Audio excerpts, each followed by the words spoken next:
Welcome back to another Pickled Dragon Unscripted. We got the ever-talented Dracoya there in her Fortress of Solitude, far and distant lands, hidden away at the top of a tower guarded by a dragon.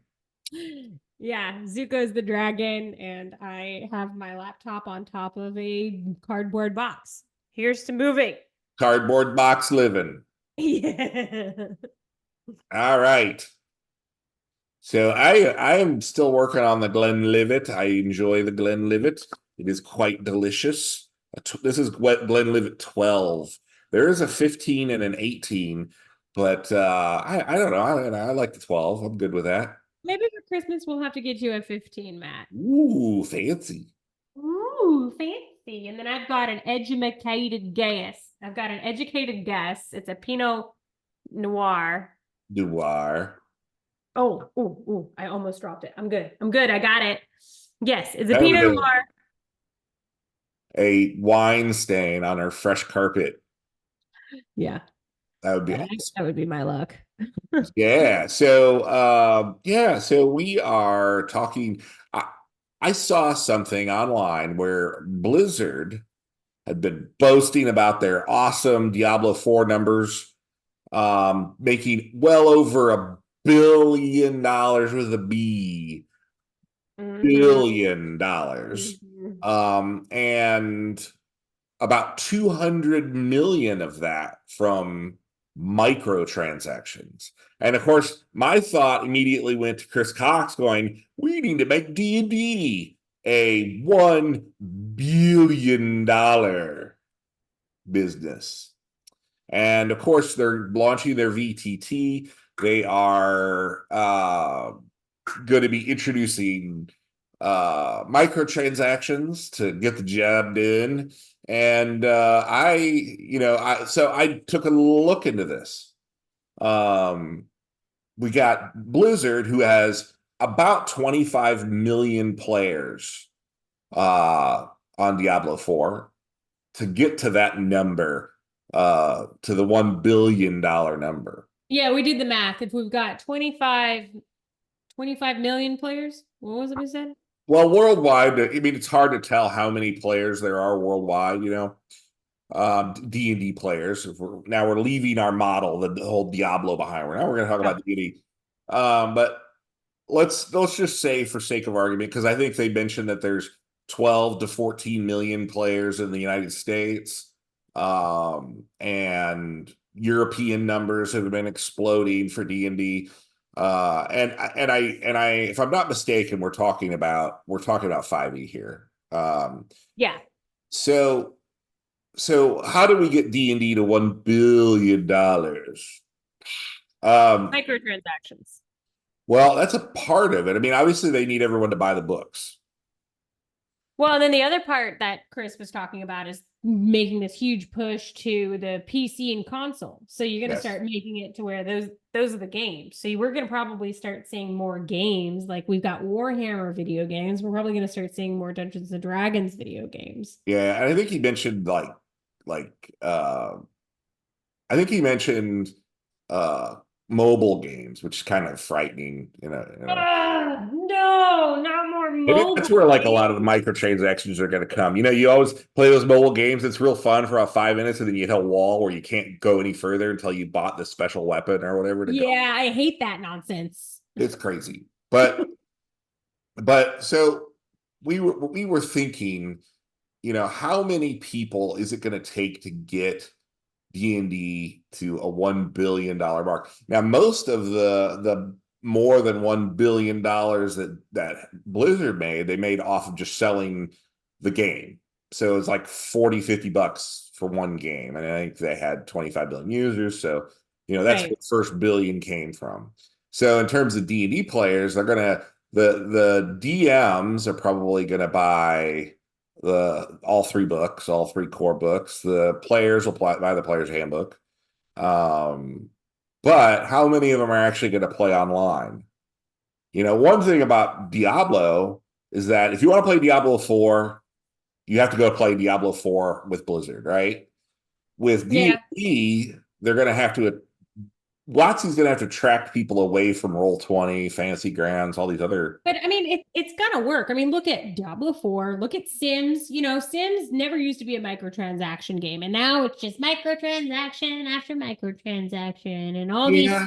little expansion packs. And most people won't cave to the microtransactions, but for every 10 that won't, there's one that does it so much it makes up for the other 10. Yeah, there's one guy that lives in his mom's basement and puts his entire paycheck towards it, which makes up for everything. Yeah. Yeah, I always question the demographics of the game because they're largely based on um online surveys. And you know, the demographic, who's most likely to go online to fill out these surveys is going to be your millennials and your Gen Zs. And so those numbers are definitely skewed in that direction. But it could be too that, like, so here was a little chart that was put out a couple of years ago. 40% of the players are just Gen Z. Um, and but again, But who's those kids live online. Everyone else doesn't live online. I yeah, mean, millennials I think millennials are very much online, but I don't think they live online the way the Gen Zers do. right. And Like, or the Gen Xers with their cane right here, like hobbling around. The old fogies like me. Stay off my lawn and play D&D the way I told you to.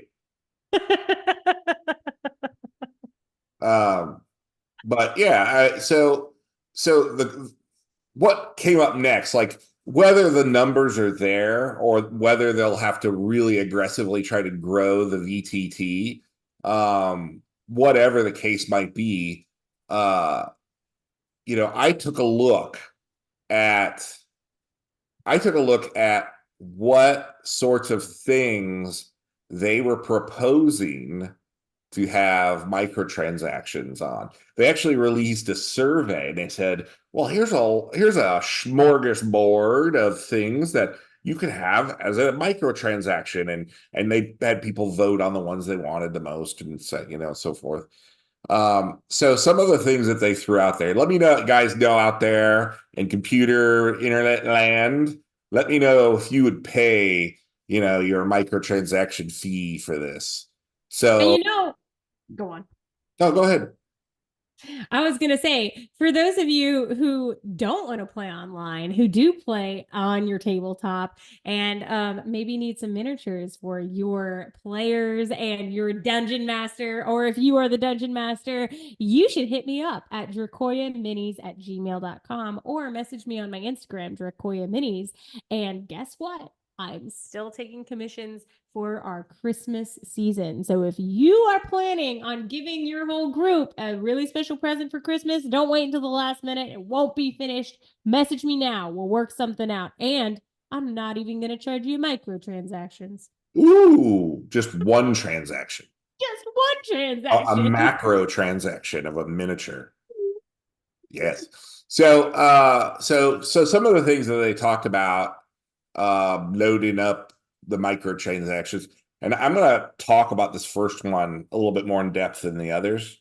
But it says new playable content, feats, spells, magic items, etc. So when the idea of microtransactions was first floated, they just would say, "Oh, well, you can get cool spell effects or cool skins, and you can make yourself look like Ron Burgundy, with the Channel 9 news team as your character or whatever." Well, this is a little different because, like, if I'm a DM and a player suddenly shows up with a Vorpal sword at third level, I'm going to be like, no, like, just no, I'm just not having any part of that.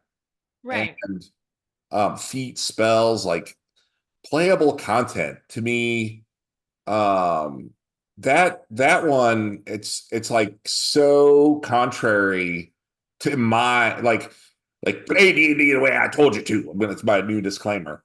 My style of play D&D is I like the long-term campaigns. I like to run homebrew, multi-year, 200 session long campaigns. I dig it. That's the way I like it too. And if a player suddenly shows up with a Vorpal sword at, third level, that completely, can derail a campaign. Yeah. So this feels like like Adventure League shenanigans kind of thing. That's what I was just thinking. It feels like it's Adventure League, but it's Adventure League 2.0 where you can buy all your crap and then show up and then just destroy everything. Yeah, I mean, what the hell? Um, Plus, it, we also mentioned in our other video that they're going to start using AI and everything. So is it going to be like Adventure League but with AI? Is there going to be an AI DM that basically does all the Adventure Leagues and all the writing? So there's no more writers, there's no more DMs, you don't have to pay for anyone, and there's microtransactions? they they they had mentioned this before, like that being an ultimate goal would be to have like not everyone can find a DM, and so they would have AI DMs running these games online. Uh, Hate that. is that something like out there in internet land? Is that something that you would be willing to do, like on a regular basis? Have your DM be an AI and you just kind of like run through stock adventures? I don't feel like that would be like the goal. Like if I was desperate for D&D or friends, then maybe, yeah, I can see how that can be a fun time. But I don't think that would be as satisfying. It'd be like the thing that holds me over until I can find the group that I want. But maybe that's just me. What do you guys think? Yeah, I don't know. So another thing they offered for microtransaction are player aids. So I'm guessing that these are actually for the DM because they mention handouts or references to share with players during the game. Art show, so like art and images, like I can't have like screenshots or whatever, so I gotta pay for, I don't know. I don't want AI generated crap art. Yeah, so here's another one that I thought was interesting. Rules. So you could pay for discrete chunks of new rules that are lore agnostic and can be added to any adventure or setting. So is that homebrew rules? Um, and I'm wondering how those are defined and worked in. What's lore agnostic? It means like it could be dropped into any setting. So it could be Forgotten Realms or it could be Greyhawk, and it's not going to break any kind of lore. Okay, okay, that concept is cool, but I don't want to pay for it. Yeah, I mean, I can do homebrew on my table. Yeah. Um, how-to guides, options of things that DMs can add to their campaign, along with advice and inspiration. Well, why can't I just go to Reddit? Yeah, I mean, and again, this was like a list of things people could vote on. No, I hear you. I hear you. I'm just, making some points, putting some holes in this argument. Like, why can't I just go to Reddit? I think honestly, some of the best advice I've ever had as DM is come from YouTube videos and Reddit. Yeah. Although I started like before the internet days. Play the way I say to play. Uh Serialized adventures. So this would be like, you could go out and buy in the old days, you'd go out and buy, the Ravenloft book, or the Curse of Strahd or Tyranny of Dragons or whatever, and you'd play through that series. So this would be like a bunch of little like those books broken up, I guess, so that you Right. could just follow through them, I guess. Sound effects. Here we're getting into the skins and the special flashy spell effects and stuff. Are we So gonna every have to time you like cast, pay for well, Fireball? yeah, like every time you cast Fireball, it makes the General Lee horn sound, uh, or whatever. Um, Lore drops, lore and world building that fleshes out places of interest in D&D settings. So you could pay to have lore drops. I don't know what that means. I mean, maybe it's like the characters find a scroll and like it unfurls. Yeah, that's what it sounds like, as opposed to doing the cool thing where you have to roll for lore. Now you get to pay for lore. One shot adventures is the next one. Short fiction. Is this like fanfic? Monsters, new monsters. Well, Okay. why can't we just make up our own? Yeah, I don't know. Why are we paying for monsters? Didn't we already pay for the monster manual?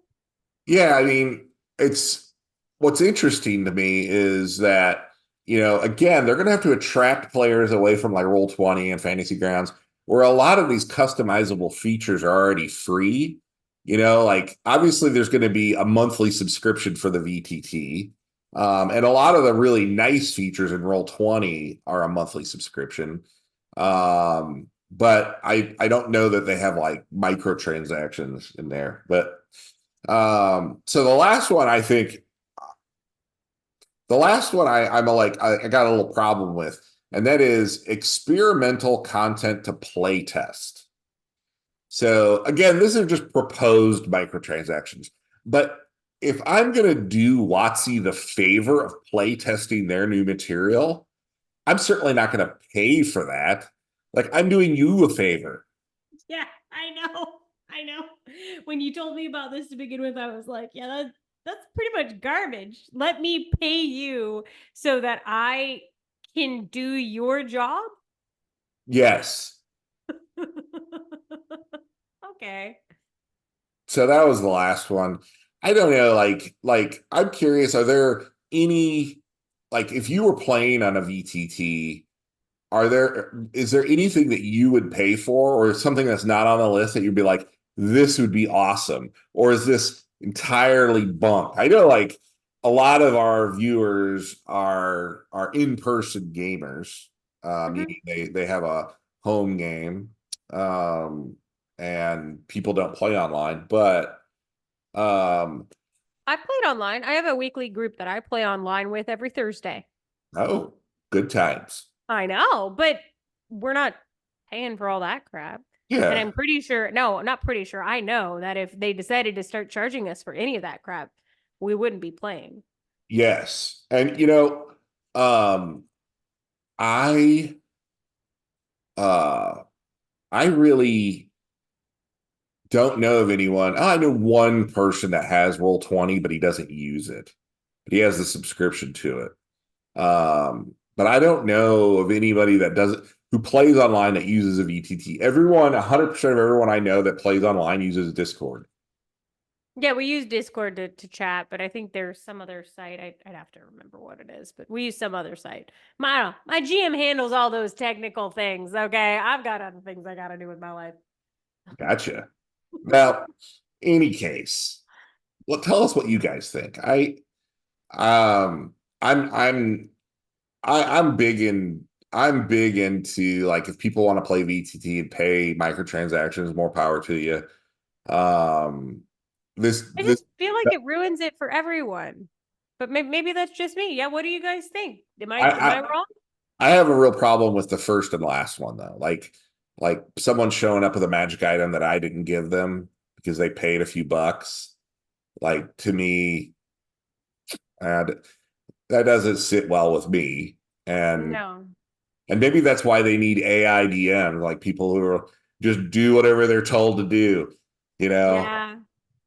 So, and then the last part where we play test and pay for the privilege of play testing for them. Oh my God, I've never heard of that before. No, I know most people I know, they're desperate to get playtesters out. And they're asking anybody and their grandmother to come play test for them. They'll almost pay people to play test, but I've Yes, never heard of paying to play test. no, I didn't either. Anyway, please go visit our wonderful, wonderful sponsors. One of them is Thorum. We have a new promo code for Thorum. They sell jewelry, and that's THORUM.com. Jewelry and wallets and all kinds of cool things, but it's like really outside of the box thing. So like I have one of the Thorum's rings here. Let's see if I can make it. Yeah, Will it focus? Is it going to focus? kind of, No. kind of, not Okay. quite. Well, they have They uh, have beautiful rings. They have yeah, so ones like that are named this after one. Thor. They have got ones with like rainbow in it. They've got ones with meteorite in it and dinosaur bone. The dinosaur bone is Yeah, this one has meteorite and T-Rex fossil embedded in it. And it's very very cool. Great for like Ren fairs, like statement pieces, or even just like weird outside of the box wedding stuff. But use promo code Pickled20 Pickled 20 to get 15% off of your order. at Yes, Thorum.com. indeed. So, All right. Comment, like, subscribe, and come back and have another round on us. woohoo!